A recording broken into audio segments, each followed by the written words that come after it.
All right, hello again, everyone. I did a video yesterday about improvising on this song, Lullaby of Birdland. But I thought I'd maybe wait to put that video up a little bit later and do another one first and just keep it a little bit more basic and simple. I was thinking about all the great improvisers. You know, some of my favorites are Art Tatum, Oscar Peterson, and Monty Alexander. And I'm always amazed at how many ideas just seem to flow right out of them. And especially with Art Tatum, when you hear him improvising, you hear him do a lot of the same kind of things over and over again. But he seems to cycle through a lot of different kind of ideas. And so I thought I'd introduce this concept of having a list. We can call it a laundry list. That's just kind of a slang term, but a list of things that you can use in your solo, and then being able, use various ideas off the list to keep your solos fairly interesting. It's messing around with this song, just trying to play well, and ideas were popping into my head, not quick enough, but they were coming. And one thing that I did was a little thing was kind of a repetitive note. So, the song goes like this, and I started going.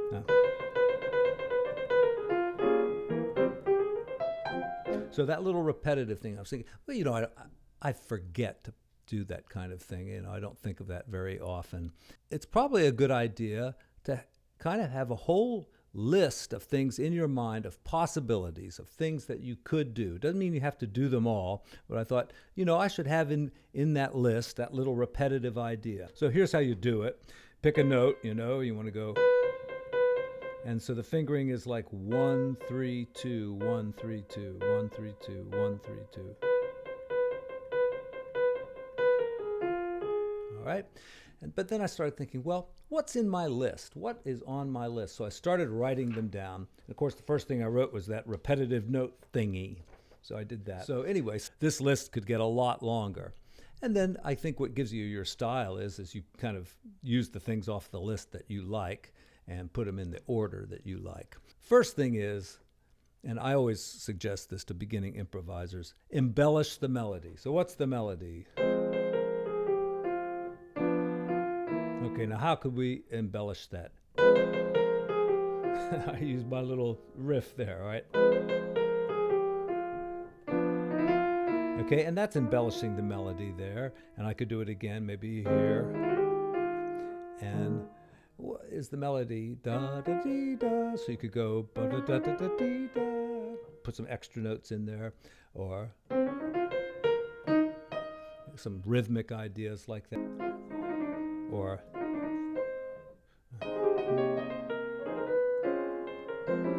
I could use that classical embellishment like that. But anyway, the idea is you don't get too far away from the melody. So let's take one chorus through and try to stick to the melody and put some extra stuff in there.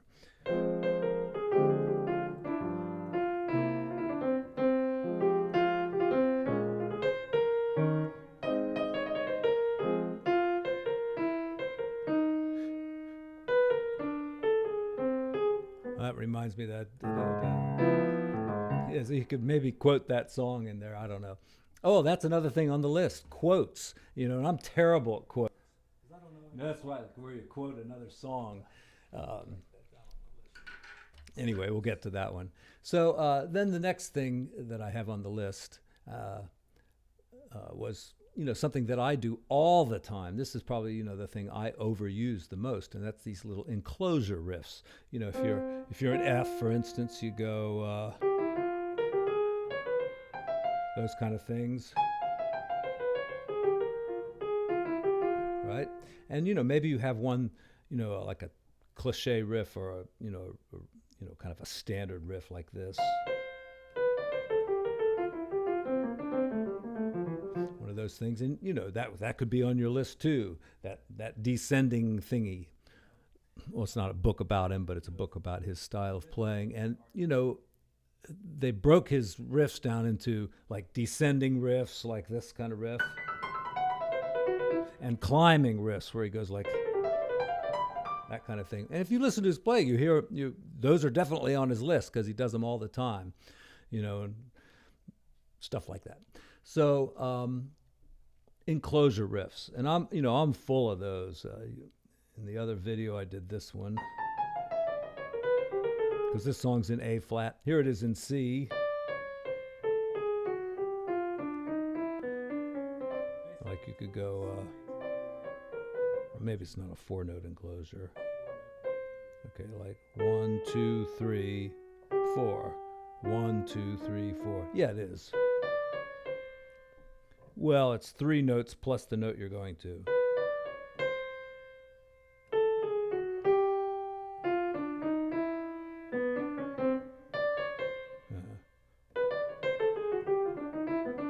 And I did it in A flat. So enclosure type riffs, and there's all kinds of really good ones. There's this one, or this one, those kind of things. And I stuck it up here. I didn't think of it till later though, but it's probably the thing that I think is the most important in a lot of tunes, is to put a little bit of the blues in. You always got to have a little feeling for the blues. So I would definitely, on this song, since it's in a minor key. So, and I cover this in the next video, but you got to use the F minor blues scale. And then I think it's a good idea to know the A flat blues scale.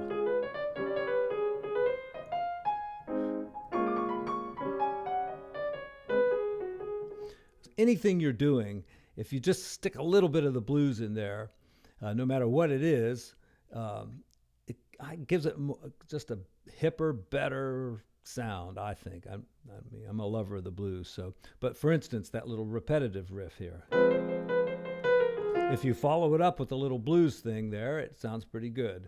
And in this song, Lullaby of Birdland, you really need 2 blues scales. You need the F blues scale for when you're in F minor. And then there's 2 5-1s going to A flat major. Does that a few times, right? So that's a good spot to use it too. And actually, when the F one will still work there too. But the A flat blues scale gets even dirtier. Okay, so use the blues in your solos. Then I have comp stuff, like comping type things. So, if you're accompanying for another solo, you're just playing chords, somebody else is soloing.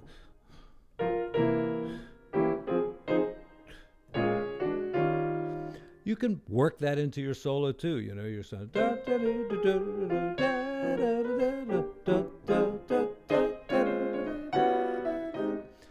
so I like to use little drop 2 type things. That's if you don't know what that is, that's where you take the locked hands approach and you take the second voice from the top and move it down here. But you could do the basic way too. But just putting some comp stuff in, even if it's not that, just a couple of chords, like what is that?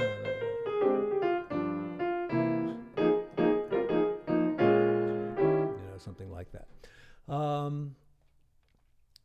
Then I think this is pretty important too, using little harmony things, thirds, like you could go, or how about in the bridge when it's going,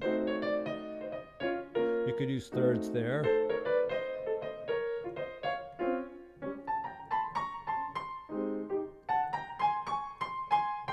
And then, you could start playing around with the intervals a little bit too, but even just using thirds is nice. And what's nice about it is the piano is one of the few instruments that can do that. The guitar could do it, but saxophone players can't do it. And so, you should exploit the things about the piano that make the piano sound cool.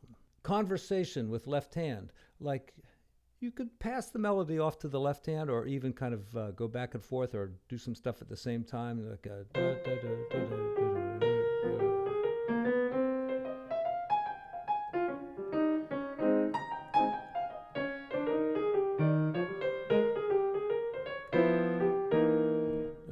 really bad. Let's see.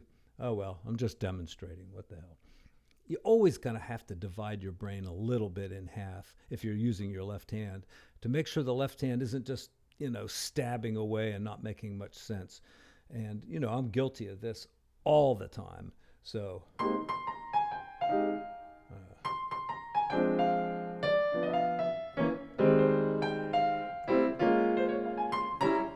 it can play along with the right hand, but it should make some kind of sense on its own. So be thinking about the left hand a little bit. All right, the next thing, hemiola. All right, hemiola is just when you take one rhythmic idea and superimpose it on top of another one. Like if you're going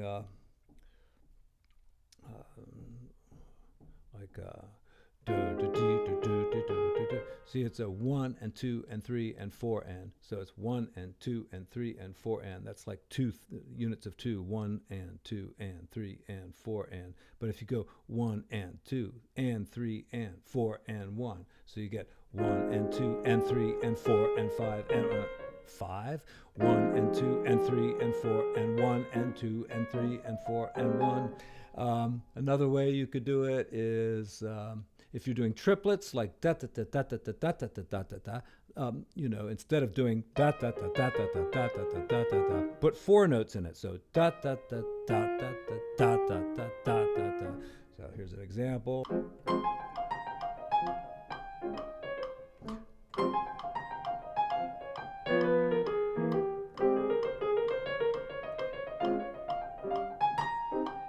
So 1, 2, 3, 4, 1, 2, 3, 4, 1, 2, 3, 4, 1, 2, 3, 4, 1, 2, 3, 4, 1, 2, 3, 4, that kind of thing. The lick. All right, here's the lick. All right, I like it. I like to use it, so I would use it here in the song.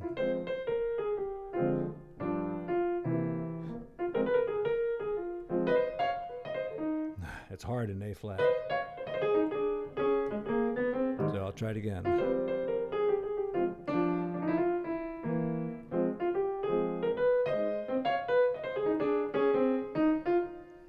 Can do better.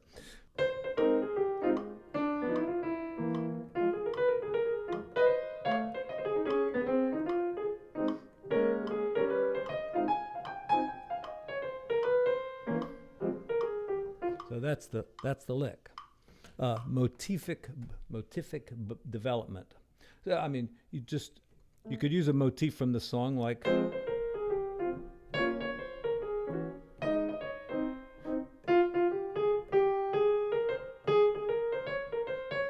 So I would dot, got 2 notes there, and then go down.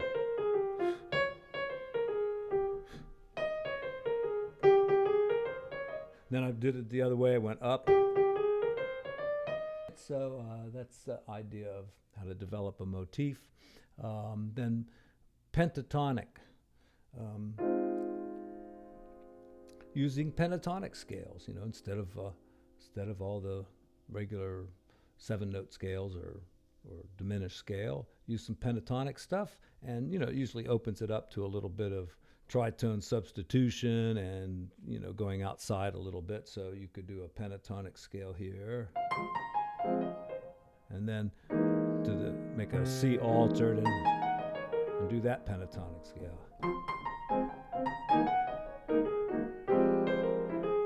And then when you do the 2-5-1 here in A flat, you could go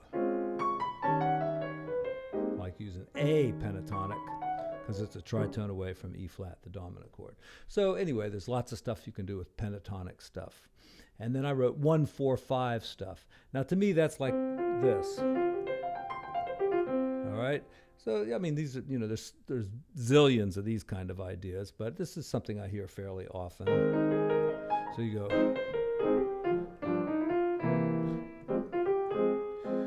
Let's see, what could we do? So.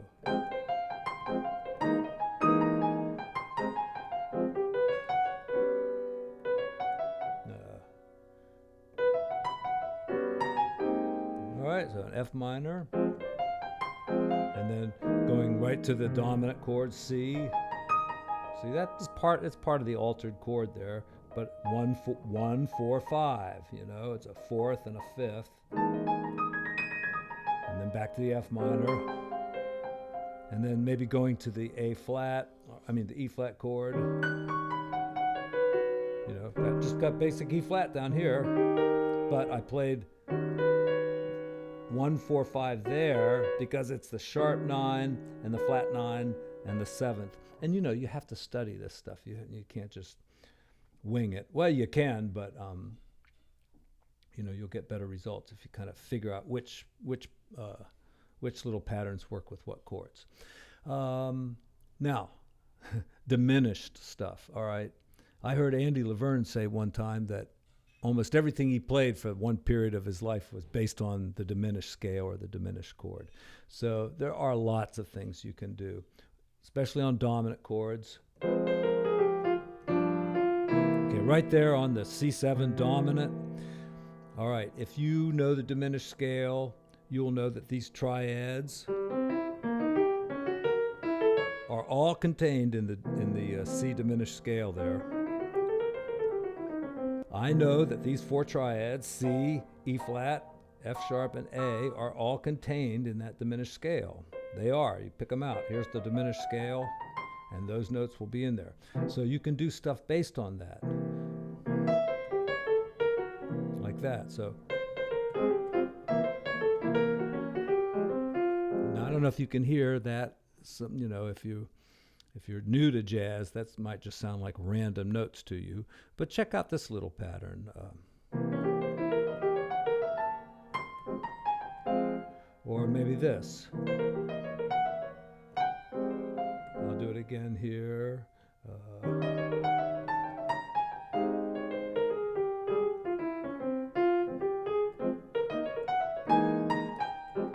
So that's all based on the diminished scale.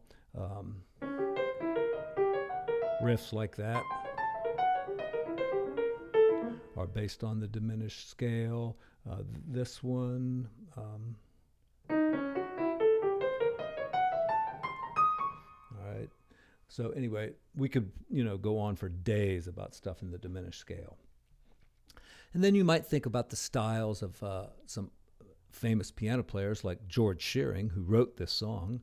And he played in the locked hand style. So if you're soloing, you can, do whole choruses like this, or you can just throw it in for a minute. And since I'm not that great of it, I'm just going to throw it in for a minute. But let's see, it's something like another thing you can do. You can play outside. If you're doing, say, F minor in the beginning, and you do an F minor pentatonic scale like that, and then for the C, or at any time really, just slip up a half step. That's called side slipping, but it makes your playing sound like it's more outside. So F minor, let's see, 1, 2, 3, 4.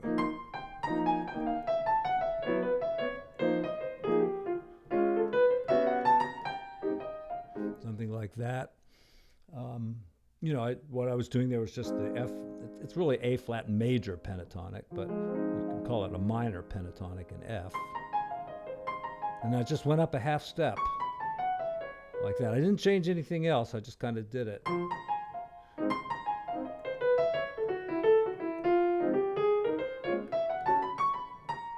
then I went to kind of another little outside pentatonic there. And then, I thought about some things on the list that I don't like and that I don't use very much. And one riff I've never liked is this thing that goes,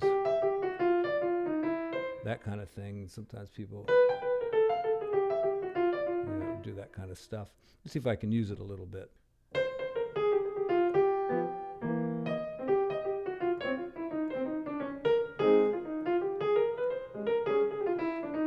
Oh, I used it there.